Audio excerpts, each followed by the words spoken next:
যিনি বাংলাদেশের রাজনৈতিক পরিবর্তন বাংলাদেশ জামাত ইসলামী সংগ্রাম মসজিদুল মুজাল্লাত অধ্যক্ষ আলহামদুলিল্লাহ হাসান ভাইয়ের আগমন পরার ভাইয়ের আগমন ফুলতলাবাসীর পক্ষ থেকে নারায়ে তাকবীর ভাইয়ের আমাদের ফুলতলার বিজয়ের মার্কা আমাদের নারী কর্মীদেরকে হেনস্থ করা উৎখেল করবে ইনশাআল্লাহ তাআলা।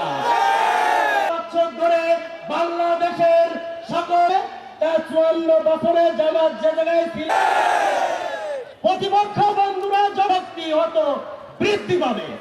আমরা এই করে ইনশাআল্লাহ তাআলা ময়দান থেকে বাড়ি পাইকে আজকের এই জনসভা থেকে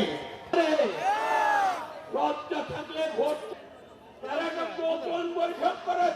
এখন আমার ছোট ভাই হাসানাত আব্দুল্লাহ বলল নির্বাচনকে সামনে রেখে সেই ফ্যাসিস্ট যুগের দাগী আসামিদেরকে জেল থেকে বেরিয়ে এনে ধানের শীষের প্রার্থীরা সন্ত্রাস করার জন্য আবার গোপন বৈঠক করতেছে। তারা দেখছে টাকা দিয়ে ভয় দিয়ে তো দাঁড়িপাল্লাকে হারানো যাবে না।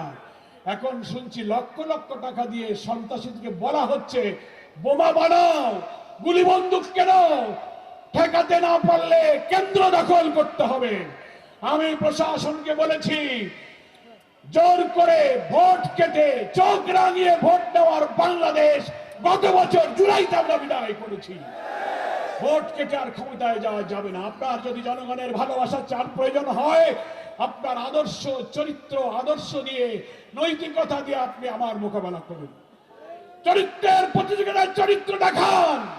দুর্নীতির মামলায় সাজা পেয়ে জেল খেটে হাওয়া ভবনের মালিক হয়ে উলম্পনের চরিত্রের মোকাবেলা করা যায় না। তার জন্য চরিত্রের পরীক্ষা দিতে হবে। গুলি বন্দুক দিয়ে মানুষ মারা যায়, আদর্শকে কখনো হত্যা করা যায়। প্রত্যেকটা বাড়ি বাড়ি যেতে হবে, প্রত্যেকটা ঘরে ঘরে যেতে হবে। এবার বিএনপির ভোটের কারণে বিএনপির পরাজয় হবে।